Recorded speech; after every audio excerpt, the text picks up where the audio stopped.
बताया कि अभी भी 4 लोग पहाड़ पर हैं, जिनमें मैं भी शामिल हूं। जैसे ही अधिकारी गांव वालों को घसीटने लगे, मेरी आवाज पहाड़ की छोटी से गूंज उठी। हम वहां शिकार करने नहीं गए थे और न ही दाशिया से संपर्क करने गए थे। हम वहां दाशिया के जासूसों को पकड़ने गए थे। सभी लोग एकदम जड़ हो गए। अधिकारी रुक गया और इंतजार करने लगा। उसका चेहरा स्याह पड़ गया। सरकारी अधिकारी से झूठ बोलने का मतलब था मौत की सजा। उसे साफ साफ यकीन नहीं था कि कुछ किसान दुश्मन सैनिकों को पकड़ सकते हैं। फिर मैं मशाल की रोशनी में आगे आया। दूदाहाई मेरे साथ था। उसके हाथ में छुरी थी। सुनकैन मेरी पीठ पर था। वांग वेई चल नहीं सकता था, इसलिए मैंने उसे उठाया हुआ था और मेरी रस्सी के छोर पर एक दाशिया सैनिक था जिसके हाथ कसकर बंधे थे। वह लड़खड़ाता हुआ आगे बढ़ रहा था। मेरे दूसरे हाथ में 2 सिर थे जो उनके बालों से एक साथ बंधे हुए थे और उन पर अभी भी दाशिया की सैन्य टोपियां थीं। मैंने वे सिर अधिकारी के सामने जमीन पर फेंक दिए। तुम इन गांव वालों को दुश्मन की मदद करने के आरोप में गिरफ्तार करना चाहते थे। ये रहा सबूत कि इन्होंने ऐसा नहीं किया। हम उस पहाड़ पर अपने देश को दाशिया जासूसों से बचाने गए थे और ये हैं उसके नतीजे। मैंने कैदी को जमीन पर गिरा दिया। वह अपनी विदेशी भाषा में बड़बड़ाने लगा। इसे झूठा साबित करना नामुमकिन था। अधिकारी का चेहरा सफेद पड़ गया। वह अपने पहरेदारों के पीछे सिकुड़ गया। यह आदमी, बाकी 2 को मैंने खुद मारा, मैंने सीधी तरह कहा। अधिकारी का लहजा तुरंत बदल गया। कोई वापस जाकर जिले के मजिस्ट्रेट को खबर दे। अब गांव का हर एक व्यक्ति मुझे घूर रहा था। उनकी आंखों में मैंने प्रशंसा, डर, हैरानी और कुछ कुछ पूजा जैसी भावना देखी। चू लॉन्ग और मेरी मां जड़ हो गए, बोल नहीं पाए। वे हम सबको शहर ले गए। दाशिया के सैनिकों की वजह से पूरी सरकार इसमें शामिल हो गई। यहां तक कि जिले के मजिस्ट्रेट को भी इसकी खबर मिल गई। लेकिन हमें जेल में डालने के बजाय उन्होंने हमें आराम करने के लिए एक जगह दी। अगली सुबह हमें सरकारी दफ्तर बुलाया गया। जिले के उप मजिस्ट्रेट लियाओ शियोंग मेरे पास पिछली रात से बिल्कुल अलग रवैये के साथ आए। उन्होंने मेरे कंधे पर हाथ रखा और मुस्कुराए। बधाई हो, नौजवान। उन्होंने मुझे एक कागज दिया जो एक आधिकारिक नियुक्ति पत्र था। मुझे यूलोंग पर्वत का माउंटेन पेट्रोल गार्ड नियुक्त किया गया था क्योंकि मैंने 2 दुश्मन सैनिकों को मार गिराया था और एक को पकड़ लिया था। ये कोई असली सरकारी पद नहीं था, बल्कि एक तरह से वन रेंजर जैसा था। तनख्वाह ज्यादा नहीं थी, लेकिन 2 बातें मायने रखती थीं। अब मैं पहाड़ पर कानूनी रूप से शिकार कर सकता था और मुझे अब अनाज कर भी नहीं देना था। गांव वाले मुझे बधाई देने के लिए इकट्ठा हो गए। कोई नहीं जला। सबने मुझे सिर पटकते देखा था और वे इसकी कीमत जानते थे। सुन कैन पिल्ले की तरह मेरे पीछे घूमता और मुझे भाई फेंक बुलाता था। वांग वेई घर पर बिस्तर पर आराम कर रहा था, लेकिन वह और सुन कैन पहले ही लोगों को पहाड़ की कहानी का बढ़ा चढ़ाकर बताया चुके थे, जिसमें उन्होंने वह हिस्सा छोड़ दिया था जब वे पकड़े गए थे और द शिया सैनिकों को बेहद डरावना बना दिया था, जिससे मैं और भी प्रभावशाली लगने लगा। जब हम गांव लौटे तो सब सीधे छू परिवार के घर चले गए। मेरी मां ने तुरंत अपनी इज्जत बचाने की कोशिश की। उसने जबरदस्ती मुस्कान ओढ़ ली। छू परिवार का ही बेटा है, जैसा उम्मीद थी। अब से तुम्हें पूरा अनाज मिलेगा। जब चाहो घर आ सकते हो। तुम्हें कोई काम नहीं करना पड़ेगा। मैंने उसे ठंडी नजरों से देखा। क्या छू परिवार ऐसा है जहां लौटना चाहिए? मैं मुड़ा और वहां से चला गया। गांव ने उनके साथ जो भी किया वह उनका अपना मामला था।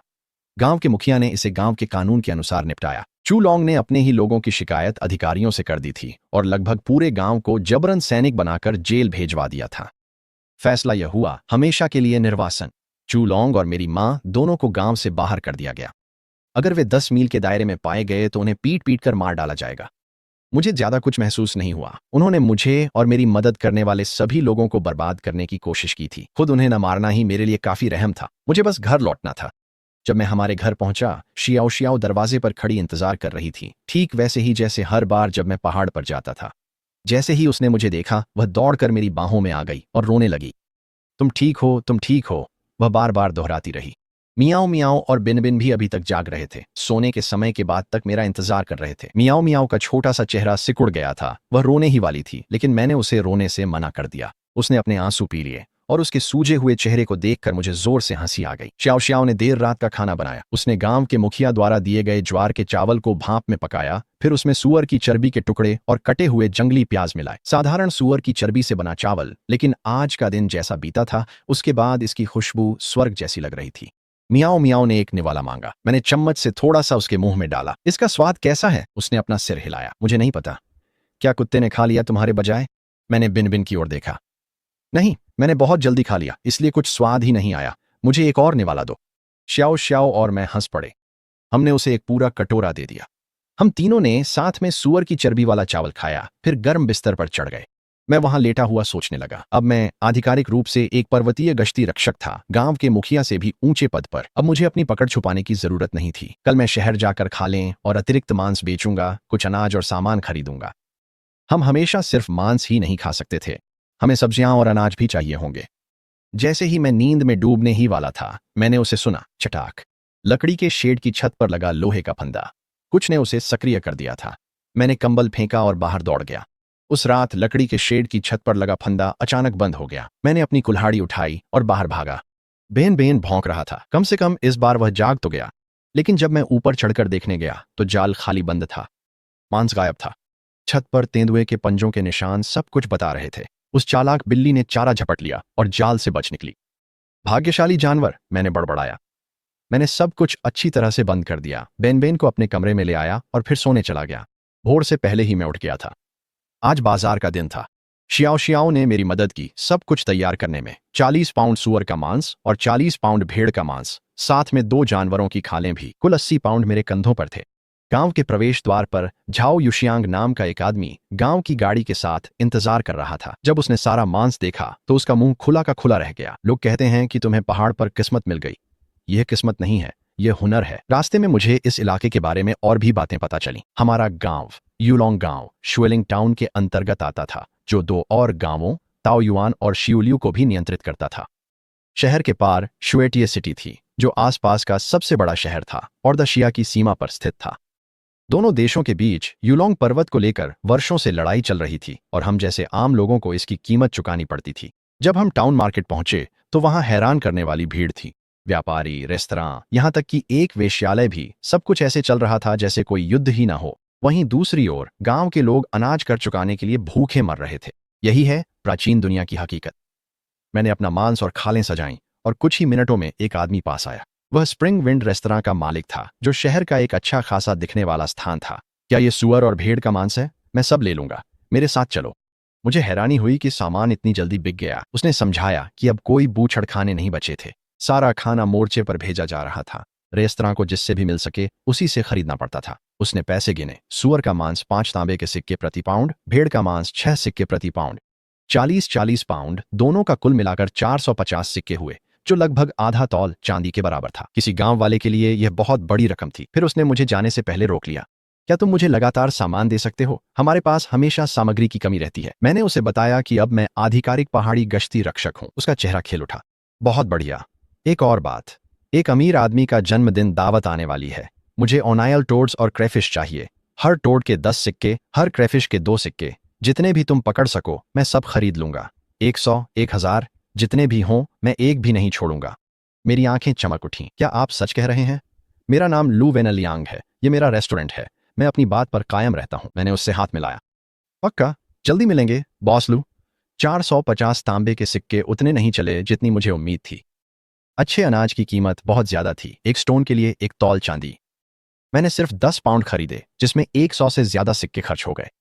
फिर मैंने शियाओ शियाओ के लिए सस्ता मेकअप और पाउडर खरीदने में 100 सिक्के और खर्च कर दिए। वह कुछ अच्छा पाने की हकदार थी। मियाओ मियाओ के लिए 2 कैंडी की मूर्तियों पर 10 सिक्के और खर्च हो गए। बस इसी तरह मेरी आधी रकम खत्म हो गई। ये ज्यादा दिन नहीं चलेगा, मैंने सोचा। एक सुअर और एक भेड़ अच्छी जिंदगी बनाने के लिए काफी नहीं थे।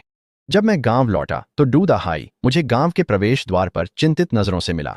जल्दी घर जाओ, तुम्हारे पिता तुम्हारे घर पर झगड़ा कर रहे हैं। मेरे पिता? मैं तो लगभग भूल ही गया था कि वह अस्तित्व में है। मूल चू फेंक की यादों में भी इस आदमी की मुश्किल से कोई जगह थी। वह मूल रूप से एक निकम्मा था। पूरी जिंदगी बिस्तर पर पड़ा रहा, कभी एक दिन भी काम नहीं किया, कभी एक सिक्का भी नहीं कमाया। कल जब गांव ने मेरी माँ और चू लोंग को निकाल दिया था तो यह तथाकथित पिता तो अपना चेहरा भी नहीं दिखाया। अब वह अचानक सामने आ गया था। जब मैं पहुंचा तो बूढ़ा आदमी मियाओ मियाओ का हाथ पकड़कर उसे घसीटने की कोशिश कर रहा था। शियाओ शियाओ हमारी बेटी को कसकर पकड़े हुए थी, छोड़ने को तैयार नहीं थी। गांव वाले उसके चारों ओर खड़े होकर चिल्ला रहे थे कि वह रुक जाए। बूढ़ा आदमी पागलों की तरह चिल्ला रहा था। चू फेंक ने अपनी ही माँ और भाई को निकाल दिया। मैं अब जी नहीं सकता। मैं उसकी बेटी को नदी पर ले जा रहा हूं। हम दोनों साथ मरेंगे। ये सुनते ही मेरे अंदर कुछ टूट गया। मैंने उसका हाथ पकड़कर इतनी जोर से दबाया कि उसके चेहरे पर दर्द साफ दिखने लगा। उसने तुरंत मियाओ मियाओ को छोड़ दिया। मरना है तुम्हें? मैंने बर्फ जैसी ठंडी आवाज में कहा। मैंने उसे जमीन पर पटक दिया। वह अपनी नौटंकी शुरू कर दी। जमीन पर लौटने लगा, चिल्लाने लगा कि उसका बेटा दरिंदा है जिसने परिवार को बर्बाद कर दिया। क्लासिक भावनात्मक ब्लैकमेल। मैंने अपनी कुल्हाड़ी उसकी गर्दन पर रख दी। सभी लोग सन्न रह गए। डू दहाई ने मुझे पकड़ लिया। तुम ऐसा नहीं कर सकते, वह तुम्हारे पिता हैं, तुम जेल चले जाओगे। मैंने पीछे मुड़कर शियाओ शियाओ और मियाओ मियाओ की ओर देखा। अगर मैं उसे नहीं रोकता तो जब वह फिर से मेरी पत्नी और बेटी के पीछे आएगा तो क्या होगा? मुखिया के पास कोई जवाब नहीं था। मैंने कुल्हाड़ी उठा ली।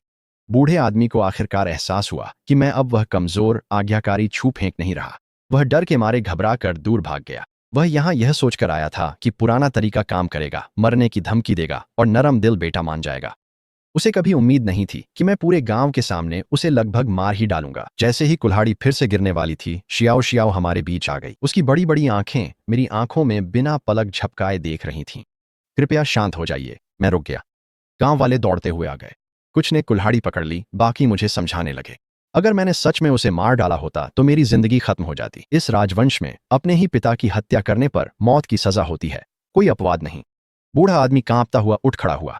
उसके यहाँ आने की असली वजह बहुत साधारण थी। मेरी माँ के जाने के बाद अब कोई उसे खाना नहीं खिला रहा था या उसके कपड़े नहीं धो रहा था। वह मुझे डराकर अपनी देखभाल करवाना चाहता था। आत्महत्या की धमकी तो बस एक नाटक थी।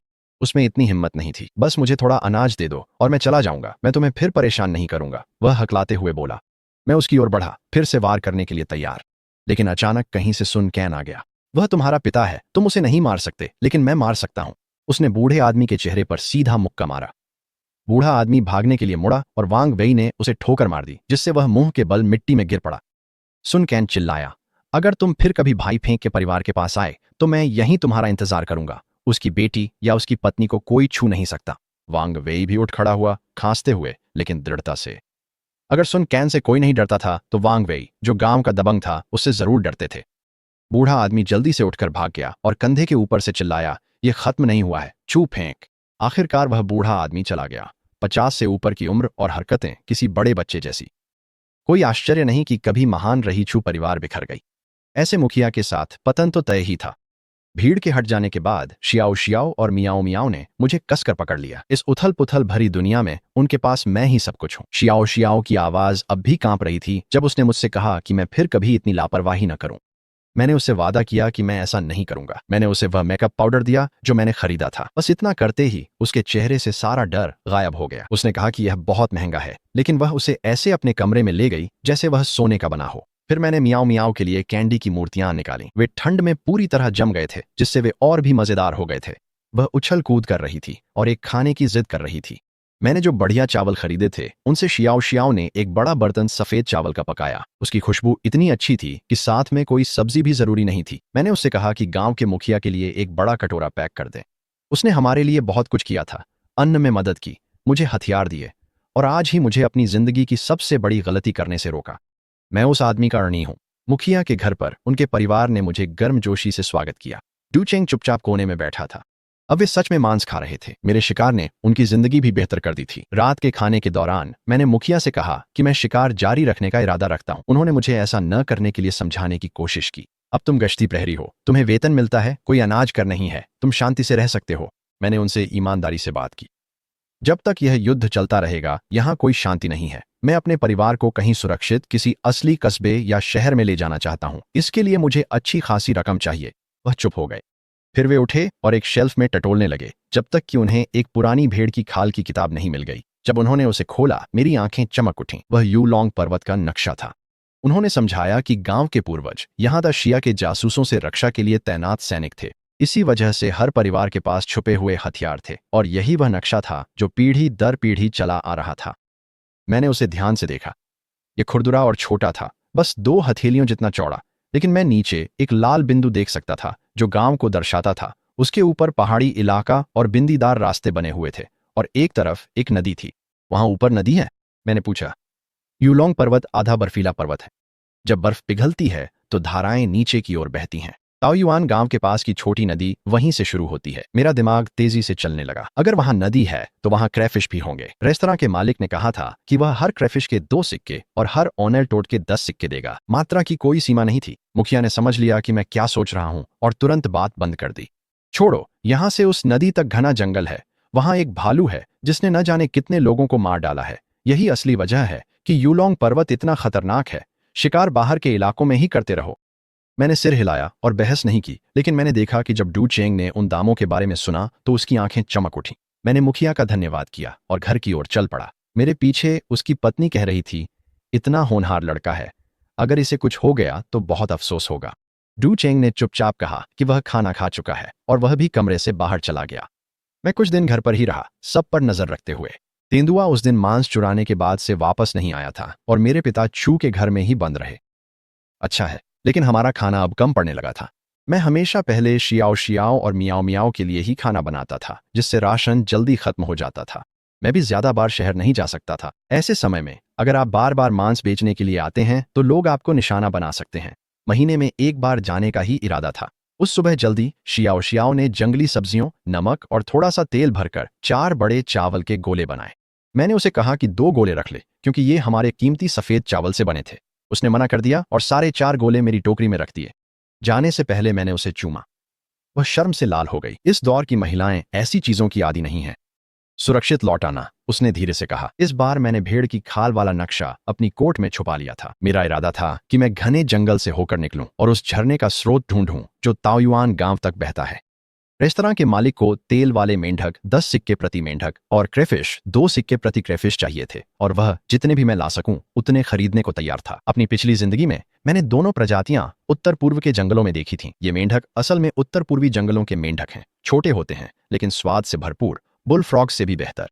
क्रेफिश आम क्रेफिश से छोटी होती हैं लेकिन बेहद स्वादिष्ट होती हैं। वे केवल एकदम साफ पानी में ही जीवित रह सकती हैं।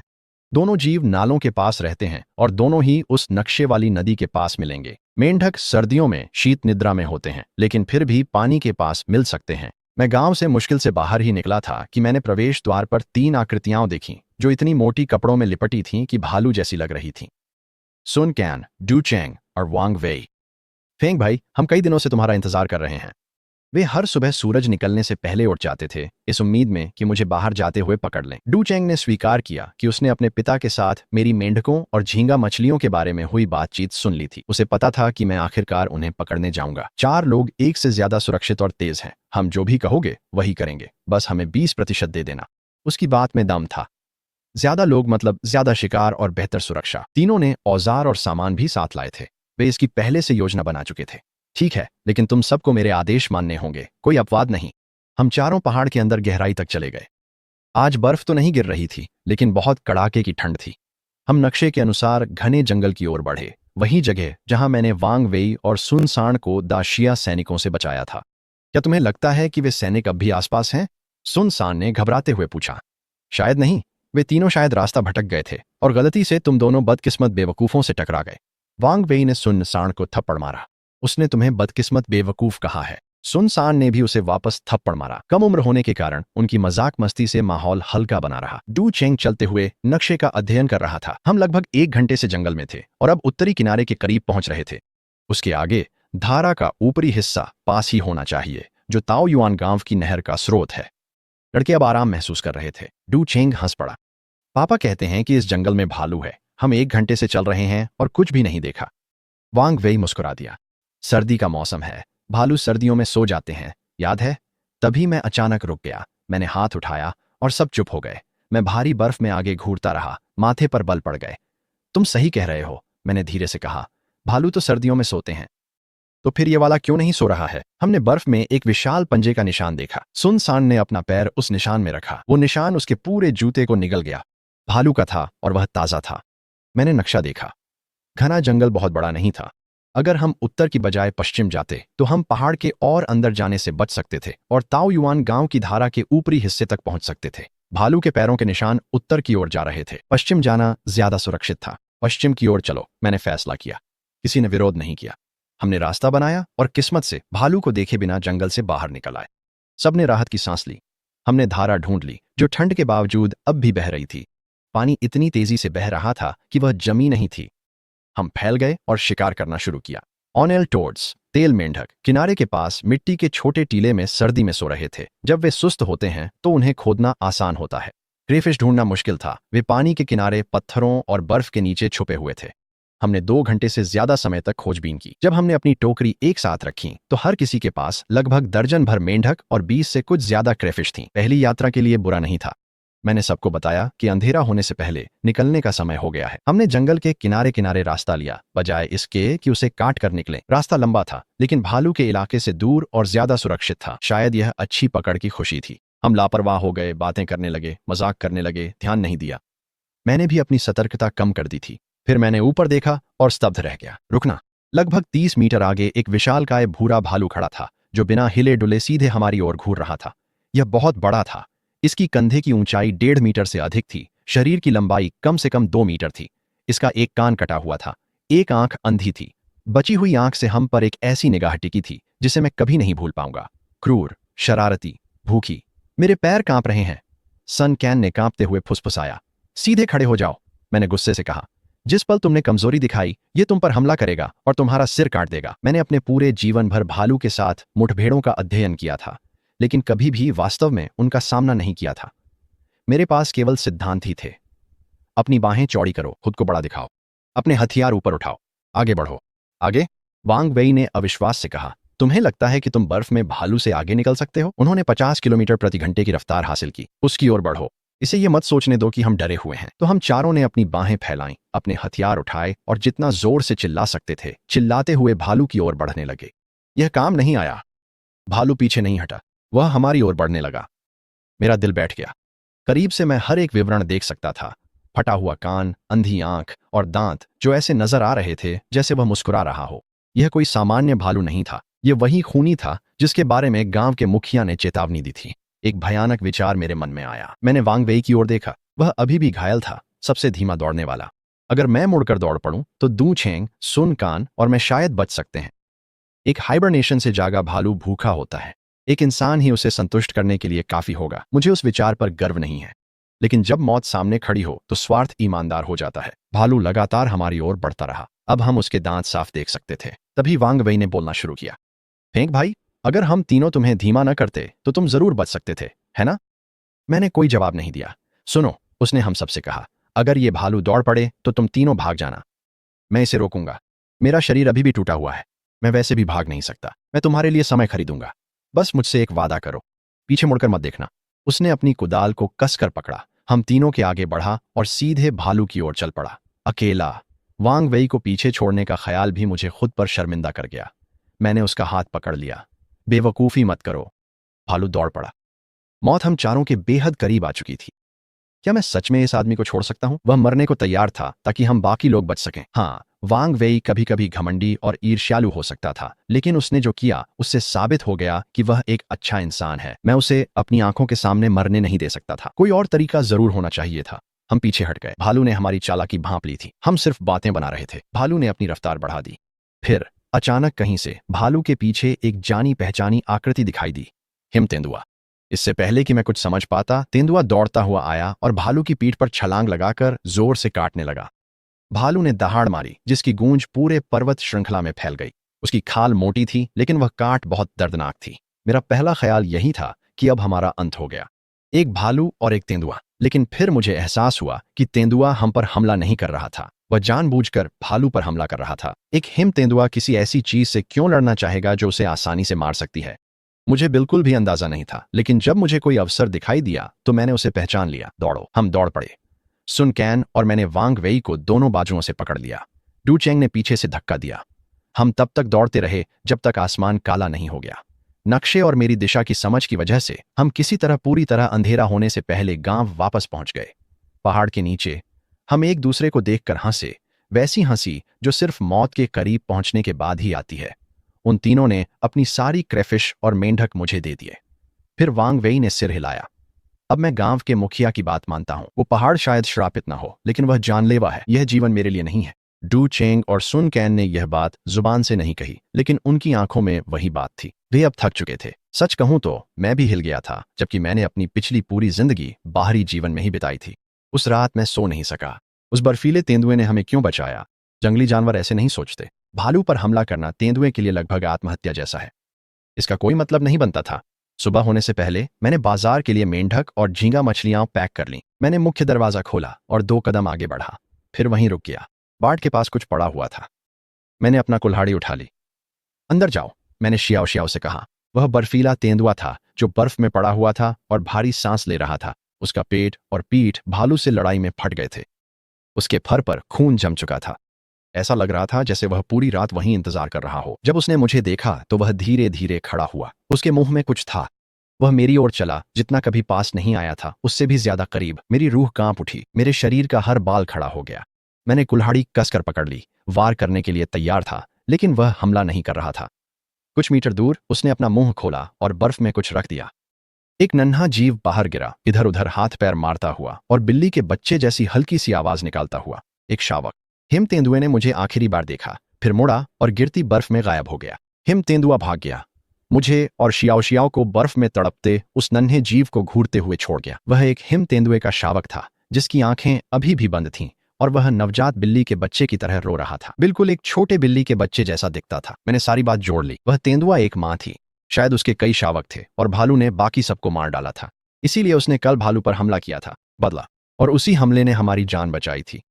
वह इतनी देर तक जीवित रही थी कि उसमें किसी तरह की समझदारी आ गई थी। उसे पता था कि वह अपने आखिरी शावक को पालने के लिए बहुत घायल है, इसलिए उसने उसे उसी इंसान के पास लाकर छोड़ दिया जिसने कभी उसे खाना दिया था। यह विडंबना चुभ गई। वह मांस तो एक जाल में फंसाने के लिए चारा था जो उसी को पकड़ने के लिए लगाया गया था। क्या हो रहा है? शियाओ शियाओ ने हैरान होकर पूछा। इसे बस अंदर ले आओ, मैंने कहा। हमारे पास दूध नहीं था तो शियाओ शियाओ ने थोड़ा चावल पानी में मैश करके उसके लिए चावल का सूप बना दिया। मैं रुक नहीं सकता था। मेंढक और झींगे अभी जिंदा थे, उन्हें बाजार तक पहुंचाना जरूरी था। मैं जल्दी से शहर गया और स्प्रिंग विंड रेस्तरां के बॉस लू को सब कुछ एक टेल चांदी में बेच दिया। जैसा तय हुआ था, मैंने पैसे दोस्तों में बांट दिए। उनमें से हर एक को 20% और 40% मेरे लिए। इस तरह मुझे 400 सिक्के मिले। मैंने उनकी हिस्सेदारी उन्हें दे दी और जल्दी घर लौट आया। जब मैं वापस आया तो बाहर से एक धीमी गुर्राहट सुनाई दी। मेरा हाथ कुल्हाड़ी की ओर चला गया, लेकिन एक बार फिर तेंदुए का कोई बुरा इरादा नहीं था। वह हमारे घर की ओर एक छोटा हिरण घसीटती हुई आ रही थी। जब उसने मुझे देखा तो उसने हिरण को छोड़ दिया और बर्फ में गायब हो गई। मैं वहीं स्तब्ध खड़ा रह गया। उसने हमारे लिए खाना लाया था, घर का सामान कम हो रहा था और मैं अगला शिकार करने की सोच रहा था। अब मुझे ऐसा करने की जरूरत नहीं थी। उसने एक छोटा हिरण पकड़ा था। शायद चोटिल होने के कारण वह बस इतना ही कर पाई थी। क्या यहाँ के जानवरों में सच में आत्मा होती है? मैंने ऊंची आवाज में सोचा। शायद, शियाओ शियाओ ने कहा। बुजुर्ग लोग पहाड़ पर आत्मा वाले जानवरों की बातें करते थे। मैंने छोटे शावक को लकड़ी के गोदाम में रख दिया। बेन बेन उसे सूंघता रहा और भौंकता रहा, लेकिन शावक ने बस अपना चावल का सूप पिया और सो गया।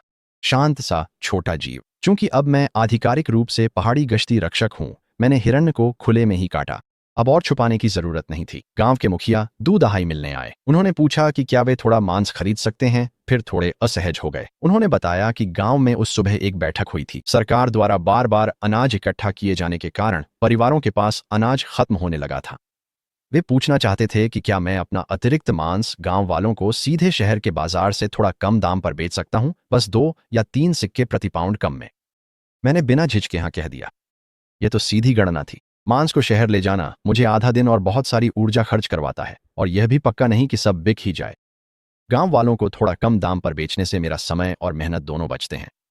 असल में मुझे ही फायदा होता है, और गांव वाले मुझसे सस्ता खरीद सकते थे, शहर में पूरे दाम पर बेच सकते थे और फर्क की रकम अपनी जेब में रख सकते थे। उस पैसे से वे अनाज खरीदते हैं, टैक्स चुकाते हैं और परिवार पालते हैं। सबका फायदा है। मेरा समय बचता है और उन्हें पैसे। वे मेरे प्रति आभारी रहते हैं। गांव में मेरे परिवार की स्थिति मजबूत होती है, जिसका मतलब है कि शियाओ शियाओ और मियाओ मियाओ ज्यादा सुरक्षित हैं। दूध दहाई तो लगभग दौड़ते हुए गांव के केंद्र तक गया, जहां सब लोग इंतजार कर रहे थे। उसने हाँ कह दिया। चूफेंग भी मान गया। व्यापार तेजी से बढ़ने लगा। गांव वाले एक एक करके मेरे घर मांस खरीदने आने लगे। सबसे पहले वांग वेई और सुन केन आए। उनके पास पैसे नहीं थे तो उन्होंने बदले में कच्चा चावल दिया। मैंने उन्हें बाजार के अनुसार सही दाम दिया। अधिकतर लोगों ने सिर्फ 1 या 2 पाउंड ही खरीदा। अकाल के समय किसी के पास ज्यादा बचत नहीं थी, लेकिन धीरे धीरे रकम बढ़ती गई। मैंने जितना भी बचा खुचा जंगली सूअर, भेड़ और हिरण का मांस था, सब बेच दिया। बस अपने परिवार के लिए थोड़ा सा रख लिया। गांव वाले खुद ही वह मांस नहीं खाते थे। वे अतिरिक्त मांस शहर ले जाकर ऊंचे दामों पर बेचते थे और थोड़ा मुनाफा कमा लेते थे। उस पैसे से वे अगली कर वसूली के लिए अनाज खरीद सकते थे। मेरे शिकार ने पूरे गांव को संभाले रखा था। हमारे गांव से बाहर भी यह खबर फैल गई। दूसरे गांवों के लोगों ने सुना कि यूलोंग गांव में एक आधिकारिक पहाड़ी गश्ती रक्षक है जो शिकार करता है और अपने पड़ोसियों को मांस बेचता है।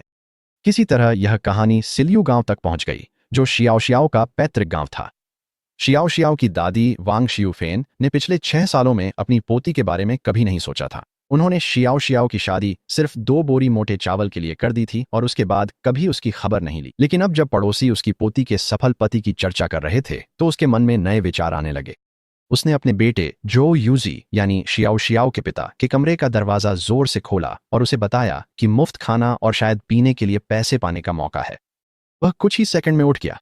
शियाओ शियाओ और मुझे बिल्कुल भी अंदाजा नहीं था कि वे आ रहे हैं। उस दिन शियाओ शियाओ गांव की विधवा ली से मिलने गई थी जो उसे रेशम के कीड़ों के अंडे दे रही थी। मैंने ली को पहले सस्ता मांस बेचा था और वह इस एहसान का बदला चुका रही थी। कोकून अगले वसंत में कस्बे के दर्जियों को बेचे जा सकते थे। मैं घर पर ही काम कर रहा था। मैंने मुखिया से एक हथौड़ा और निहाई उधार ली थी और पुराने लोहे के जाल को टुकड़ा टुकड़ा करके तोड़ रहा था। इस लोहे को असली तीरों के नुकीले सिरे बनाने के लिए ढाला जा सकता था, तेज वाले, न कि वे बेकार लकड़ी के सिरे जो मैं अब तक इस्तेमाल कर रहा था। मैं पहले ही लोहे की नोक और पंखों वाली 6 सही तीर बना चुका था। ये पंख 2 मुर्गियों से आए थे जिन्हें मैंने गांव के बढ़ई से सौदेबाजी करके लिया था। वे बेचारे पक्षी आंगन में आधे नोचे हुए इधर उधर भाग रहे थे और बेन बेन उनका पीछा कर रहा था। मुर्गा पलटकर लड़ पड़ा। पूरा माहौल अफरा तफरी भरा था। म्याऊं म्याऊं लगातार बेन बेन को मुर्गियों को तंग करने के लिए डांट रही थी। नन्ही हिम तेंदुआ हुआ ने आंखें खोल ली थीं। मुझे पहली बार देखने और खाना खिलाने की वजह से वह मुझे अपना पिता मानने लगी थी। वह मेरा पीछा करती और चुपचाप मुझे काम करते देखती। मैंने सोचा था कि बड़ी होने पर उसे पहाड़ पर छोड़ दूंगा। मांसाहारी तेंदुआ राशन जल्दी खत्म कर देती। फिलहाल वह छोटी थी और सिर्फ चावल का सूप पीती थी, इसलिए उसे रहने दिया। माँ तेंदुआ हिरण का बच्चा छोड़ने के बाद से वापस नहीं आई थी। उसकी चोटों और पहाड़ की खतरनाक परिस्थितियों को देखते हुए मुझे नहीं पता था कि वह जिंदा है या मर चुकी है। मैं एक और तीर की नोक बनाते हुए आधा ही पहुंचा था कि बिन बिन भौंकने लगा। एक पल बाद सुनचान मेरी ओर दौड़ता हुआ आया। उसकी सांसें फूल रही थीं। भाई फेंक, गांव के प्रवेश द्वार पर जल्दी चलो, कोई तुम्हारी पत्नी को ले जाने की कोशिश कर रहा है। मेरा खून ठंडा पड़ गया। क्या कोई मेरे ही गांव में शियाओ शियाओ को पकड़ रहा था? मैंने कुल्हाड़ी झपट ली और दौड़ पड़ा। मैं अभी पास भी नहीं पहुंचा था कि शोरगुल सुनाई देने लगा। शियाओ शियाओ की दादी वांग शिवफेन गांव के प्रवेश द्वार पर चिल्ला रही थीं और शियाओ शियाओ को बांह से घसीट रही थीं। शियाओ शियाओ के पिता जो योंजी उनके बगल में खड़े थे और 100 पाउंड अनाज की मांग कर रहे थे। इन लोगों ने पिछले 6 सालों से शियाओ शियाओ की कोई परवाह नहीं की थी। जब वह 16 साल की थी तो उन्होंने उसे 2 बोरी मोटे चावल के लिए बेच दिया था। उसकी मां की मौत उसके जन्म के समय हो गई थी, इसलिए उन्होंने शियाओ शियाओ को मनहूस करार दे दिया था। इसी वजह से इतनी खूबसूरत लड़की होते हुए भी वह लगभग मुफ्त में बूढ़े चू फेंक से ब्याह दी गई थी। और अब जब उन्होंने सुना कि मैं अच्छा कर रही हूं तो वे हाथ फैलाए यहां आ गए। शियाओ शियाओ ने उन्हें मना कर दिया था। अगर हमारे पास होता भी तो भी मैं तुम्हें एक दाना भी नहीं देती। यह उसके लिए नया था। वह पहले उतनी ही दब्बू थी जितना असली चू फेंक, लेकिन अब वह बदल गई थी। उसने उन्हें साफ कह दिया कि वह अब झो नहीं रही, वह अब चू है। जब उसके पिता ने उसका चेहरा थप्पड़ मारने के लिए अपनी जूती उतारी तो गांव वाले बीच में आ गए। एक बूढ़ा आदमी शियाओ शियाओ के सामने खड़ा हो गया। विधवाली ने दादी के हाथ पकड़ ली। सुनकन और डूचेंग डंडे लेकर आ गए, घूरते हुए। हमारी भाभी को छूकर देखो, फिर देखते हैं क्या होता है। लेकिन दादी बहुत चालाक थी। वह जमीन पर गिर गईं और जोर जोर से रोने लगी। ये अपनी ही परिवार के खिलाफ बाहरी लोगों को भड़का रही है। ऐसी पोती कौन करती है? पिता ने भी उनकी नकल की। घुटनों के बल बैठकर धोखा दिए जाने का रोना रोने लगे। यह तो क्लासिक भावनात्मक ब्लैकमेल था। गांव वाले किसी और के पारिवारिक मामलों में दखल नहीं दे सकते थे और वे यह बात जानते थे। शियाओ शियाओ रोने लगी। उसे समझ नहीं आ रहा था कि कैसे जवाब दे। गांव में उसकी प्रतिष्ठा दांव पर थी। तभी मैं वहां पहुंची, हाथ में कुल्हाड़ी लिए। मैंने कहा, दूसरे लोग भले ही बाहरी हों लेकिन मैं नहीं हूं। मैं झो योंजी के पास गई और सीधे उसके चेहरे पर लात मारी। उसकी नाक से खून फूट पड़ा और 2 दांत उड़ गए। ये सब इतनी जल्दी हुआ कि कोई प्रतिक्रिया भी नहीं कर सका। जब तक लोगों को होश आया वह जमीन पर पड़ा हुआ था और चिल्ला रहा था। दादी उछलकर खड़ी हो गईं और चिल्लाईं, तुमने अपने ससुर को मारा? क्या तुम्हें शर्म नहीं आती? शर्म? क्या शर्म से मेरा परिवार पेट भर सकता है या हमें गर्म रख सकती है? तुमने शियाओ शियाओ को कभी पाला नहीं, तुमने उसे मारा है। तुमने उसे 16 साल की उम्र में 2 बोरी चावल के लिए बेच दिया था। अब तुम 100 पाउंड अनाज चाहते हो। इतनी हिम्मत कहां से लाते हो? वो हमारी परिवार की है, वो हमें कर्जदार है। ठीक है, तो मैं अभी तुम दोनों को मार डालूंगी, फिर उसे किसी का कोई कर्ज नहीं रहेगा। मैंने कुल्हाड़ी उठा ली। इस दुनिया में आने के बाद मैंने एक बात सीखी थी, ऐसे लोगों से कैसे निपटना है। उनसे तर्क नहीं किया जा सकता। तुम्हें उनसे भी ज्यादा डरावना बनना पड़ता है। जैसे ही तुम उनसे ज्यादा क्रूर हो जाते हो वे हर बार पीछे हट जाते हैं। तभी मैंने अपने पीछे शियाओ शियाओ की धीमी आवाज सुनी, पति। जब मैं शांत हुआ तो मुझे एहसास हुआ कि मैं वास्तव में उस कुल्हाड़ी का इस्तेमाल नहीं कर सकता था। भले ही शियाओ शियाओ का परिवार कितना भी बुरा हो, उसके सामने उसके पिता और दादी को मारना हमारे बीच सब कुछ खत्म कर देता। बूढ़ी औरत जमीन पर गिर पड़ी, डर के मारे बोल भी नहीं पाई। जो योंजी ने उसे उठाया और वे हमें कोसते हुए जाने लगे। सुनकर अपनी छड़ी लेकर आगे बढ़ा। चू फेंक तुम्हें इसलिए नहीं छू सकता क्योंकि तुम उसके परिवार वाले हो, लेकिन हम कर सकते हैं। अगर तुम वापस जाकर उनके बारे में झूठ फैलाओगे तो हम तुम्हें यूलोंग पर्वत पर दफना देंगे और किसी को कभी पता भी नहीं चलेगा। ये सुनकर वे डर गए। ऐसे समय में सरकार मुश्किल से ही किसी चीज पर नजर रख पाती है। गांव से 2 लोग गायब हो जाएं, कोई जांच भी नहीं करेगा। वे चुपचाप खिसकने ही वाले थे कि किस्मत ने उनका साथ दे दिया। काउंटी के उप मैजिस्ट्रेट लियाओ शियोंग कुछ अधिकारियों के साथ वहां आ गए। जो योंजी लियाओ के पैरों में गिर पड़ा, अपने टूटे हुए दांत और खून से सना चेहरा दिखाते हुए बोला, माय लॉर्ड, मेरे दुष्ट दामाद ने मुझे पीटा है। उस आदमी को जिसके पास कुल्हाड़ी है गिरफ्तार करो। लियाओ ने ऊपर देखा, मुझे देखा और सिर हिलाकर अभिवादन किया। फिर वह जो योंजी के प्रति सख्त हो गया। तुम शिकायत दर्ज कराना चाहते हो? ठीक है, वादी को अदालत ले जाओ। कानून के अनुसार पहले 30 बेंत लगाए जाएं। जो योंजी घबरा गया। रुकिए, मैं कोई शिकायत दर्ज नहीं करा रहा हूं। मैं तो बस यूं ही आपसे टकरा गया था। तो तुम एक अधिकारी का समय बर्बाद कर रहे हो? क्या तुम्हें पता है इसकी सजा क्या है? नहीं हुजूर, मुझे माफ कर दीजिए। पूरी बात को भूल जाओ। लियाओ ने उसे सख्त चेतावनी के साथ छोड़ दिया। तुम इस गांव के नहीं हो, अब यहां से चले जाओ। बर्फीली सड़कों पर लोग अक्सर मर जाते हैं। जो योंजी बेवकूफ नहीं था। वह समझ गया कि यह अधिकारी मेरी रक्षा कर रहा है। दोनों बिना कुछ कहे भाग गए। गांव वाले हैरान रह गए। वे तो यही सोच रहे थे कि जब भी सरकारी लोग आते हैं कोई ना कोई मुसीबत जरूर होगी, लेकिन इसके बजाय लियाओ ने मेरी समस्या ही हल कर दी थी। सरकार का समर्थन मेरे साथ होने से शियाओ शियाओ के परिवार की हिम्मत नहीं होगी कि वे अफवाहें फैलाएं। भीड़ के हटने के बाद लियाओ गंभीर हो गया। उसने मुझे और गांव के मुखिया को बुलाया। मैं यहां सरकारी काम से आया हूं। तुम त्यान परिवार को जानते हो, जो बहुत अमीर है? उनकी बेटी को बूढ़े त्यान के जन्मदिन के भोज के दौरान अगवा कर लिया गया था। हमने अपहरणकर्ताओं का पीछा करते हुए उन्हें यूलोंग पर्वत तक ट्रैक किया है। मेरे अधिकारी पहाड़ को नहीं जानते, लेकिन तुम जानते हो। 3 दिन में एक खोजी दल यहां आएगा। मुझे चाहिए कि तुम उन्हें रास्ता दिखाओ। उससे पहले ऊपर जाकर कोई सुराग ढूंढो। उसने आगे एक बड़ा मजबूत दिखने वाला आदमी, तियान जुआंग, जो मुख्य अधिकारी था, को धकेला। वह आदमी घमंडी लग रहा था। उसने मेरी तरफ देखना भी जरूरी नहीं समझा। यह गांव में रुकेगा और तुम्हारे साथ काम करेगा। अगर तुम यह काम कर दोगे तो तुम्हें अच्छा इनाम मिलेगा। पूरी स्थिति अजीब थी। एक पहाड़ी गश्ती गार्ड का अपहरण के मामले से क्या लेना देना, लेकिन अब मैं सरकारी तनख्वाह पर हूं, तो जब वे कहते हैं चलो तो मुझे जाना ही पड़ता है।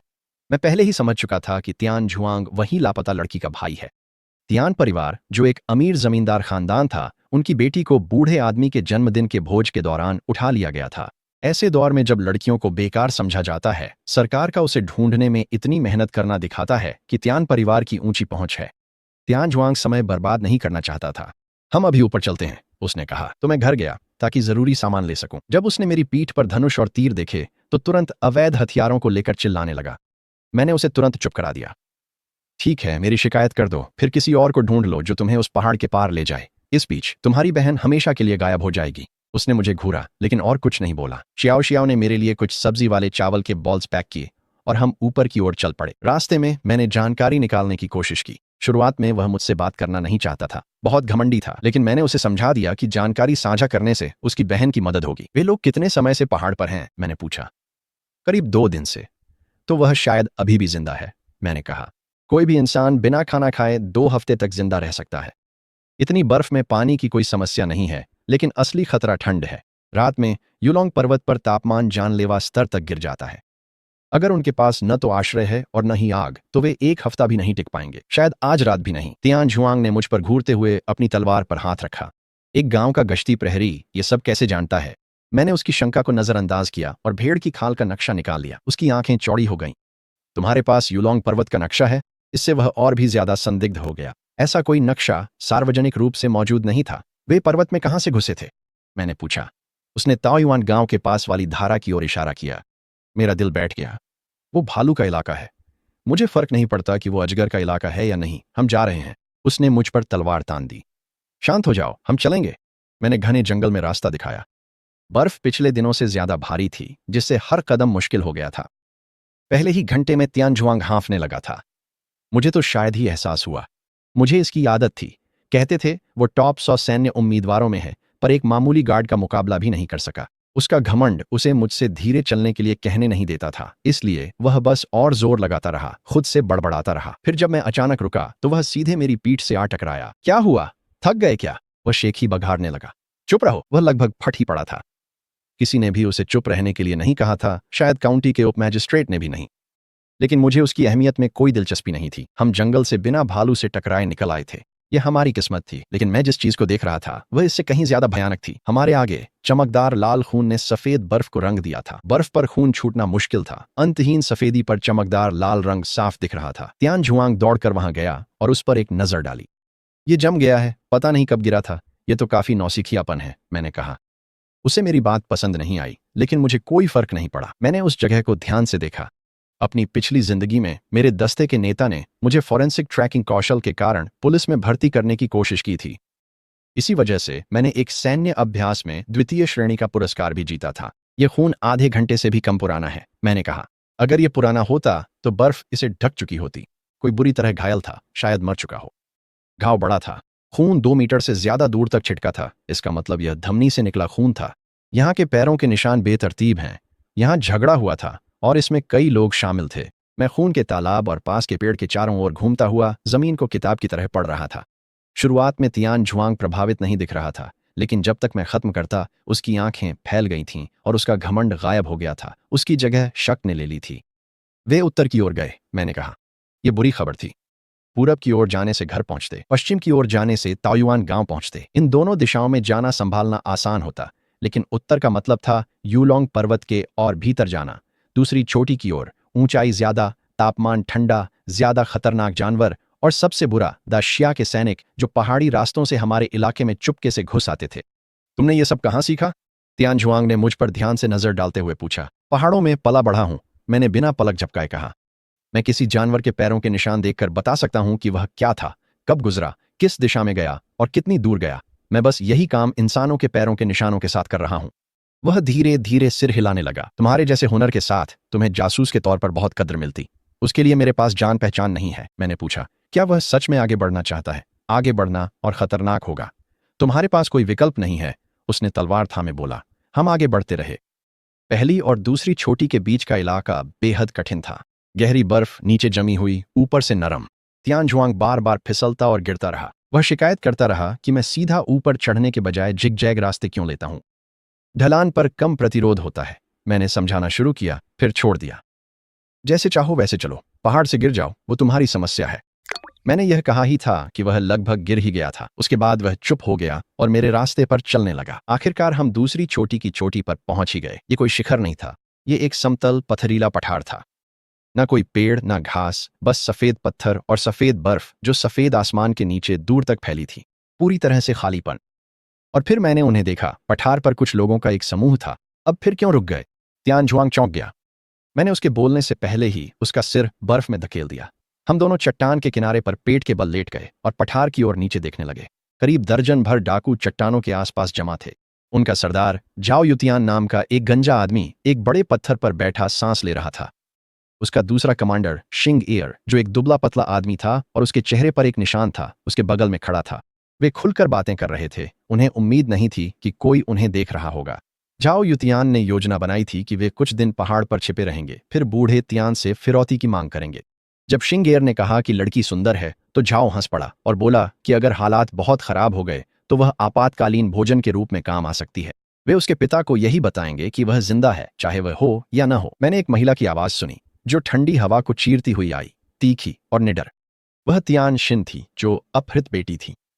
उसके चेहरे पर थप्पड़ के निशान से खून था, फिर भी वह उनका मजाक उड़ा रही थी। तुम खुद को विद्रोही कहते हो? तुम तो ढंग से डाकूगिरी भी नहीं कर सकते।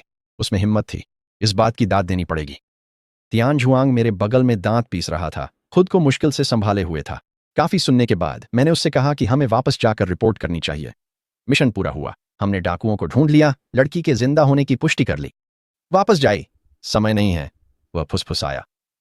सेना को यहां पहुंचने में 3 दिन लगेंगे। मेरे अपने अधिकारी बेकार डरपोक हैं जो पहाड़ में कदम भी नहीं रखेंगे, और वे जानवर अभी अभी मेरी बहन को खाने की बात कर रहे थे। मैं अभी जा रहा हूं। मैंने उसे पकड़ लिया। वहां 1 दर्जन से ज्यादा लोग हैं, हम दोनों इतने लोगों से नहीं लड़ सकते। मैं जा रहा हूं। तभी हालात बिगड़ गए। उसने मेरा रास्ता रोक लिया। मुझे पता है तुम कहां रहते हो। मुझे पता है तुम्हारी पत्नी और बेटी हैं, और जो टिप्पणी तुमने पहले अच्छे सम्राटों और बुरे सम्राटों के बारे में की थी, अगर मैं मजिस्ट्रेट को बता दूं तो तुम्हारा पूरा परिवार मारा जाएगा।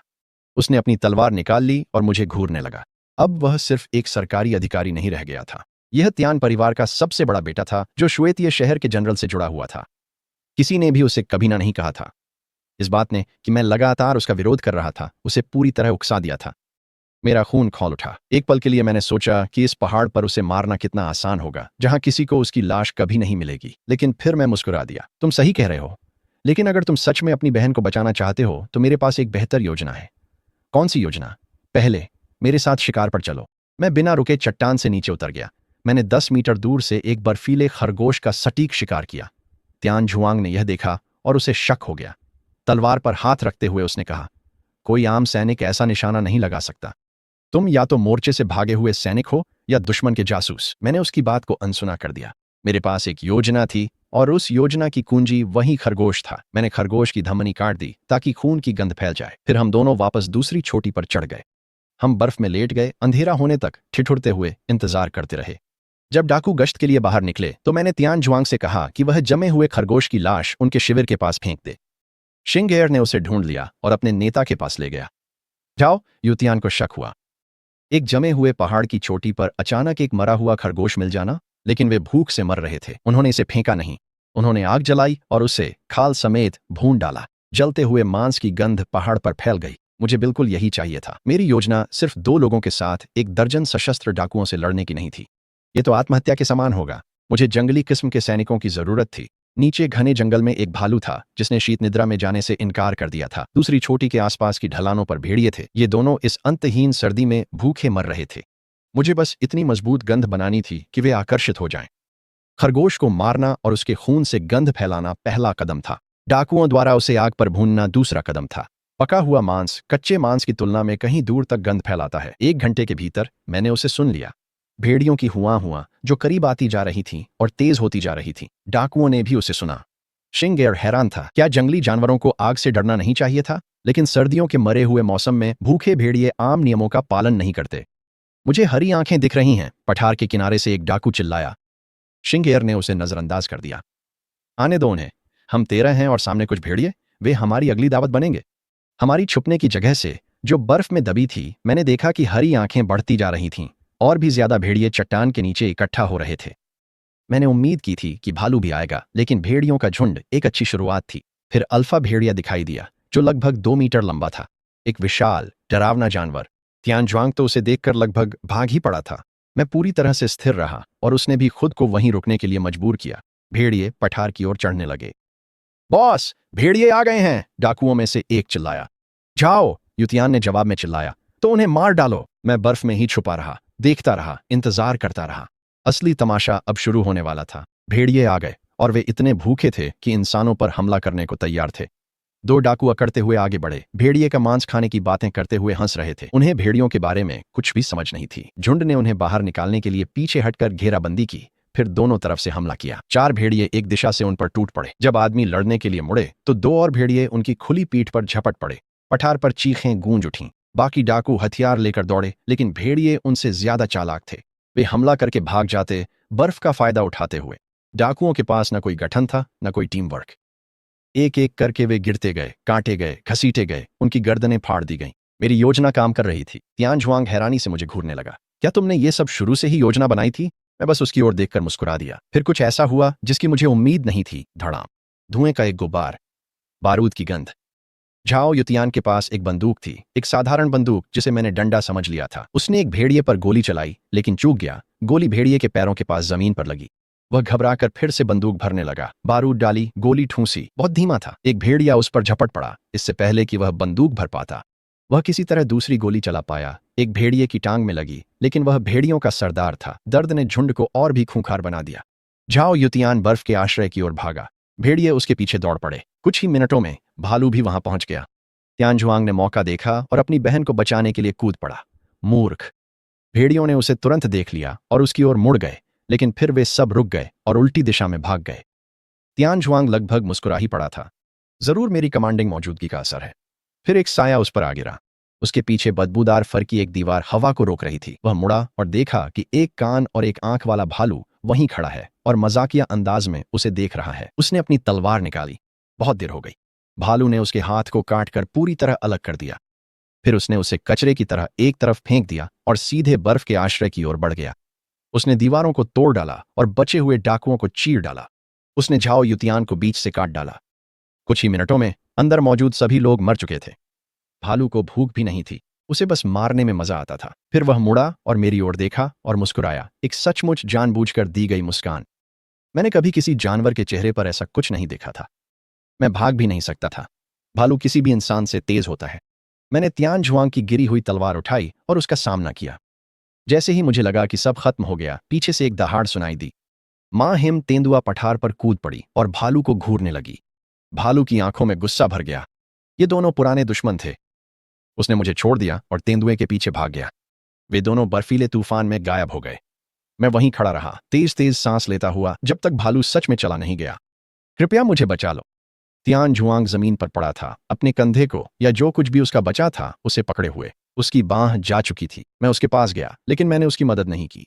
तुम जानते हो इस दुनिया में मुझे सबसे ज्यादा किस चीज से नफरत है, मैंने कहा। मुझे बचा लो तो मैं तुम्हें अमीर बना दूंगा, मुझे छोड़ दोगे तो मेरा परिवार तुम्हें बर्बाद कर देगा। वह गुर्राया, अब भी धमकी देते हुए। उसे लगा कि मैं उसे वहीं छोड़ने वाला हूं। वह समझ नहीं पाया।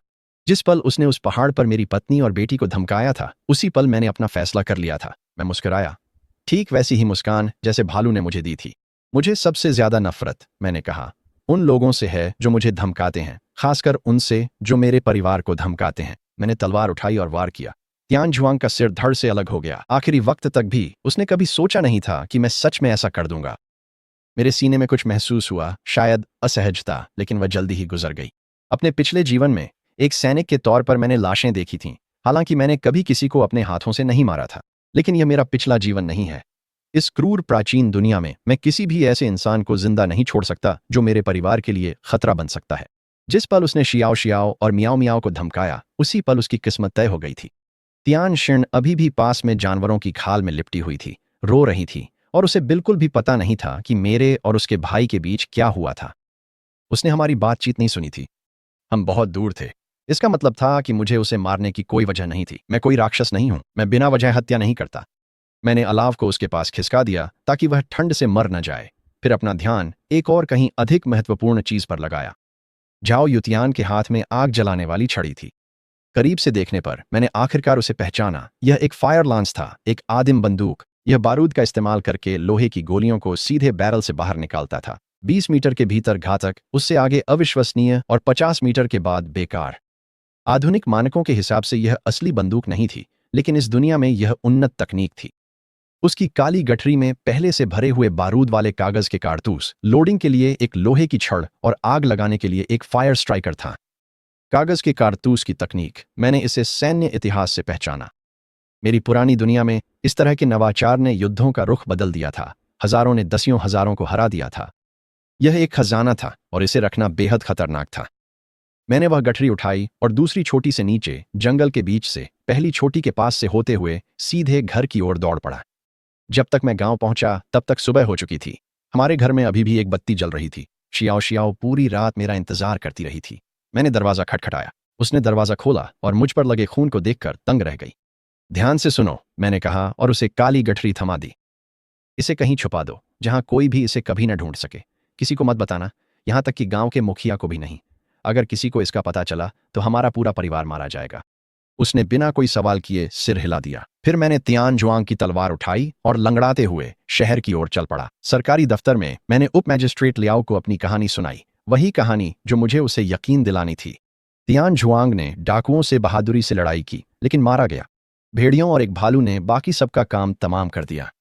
मैं किसी तरह अपनी जान बचाकर भागा और आकर रिपोर्ट की। लियाओ घबराहट में लगभग बेहोशी हो गया।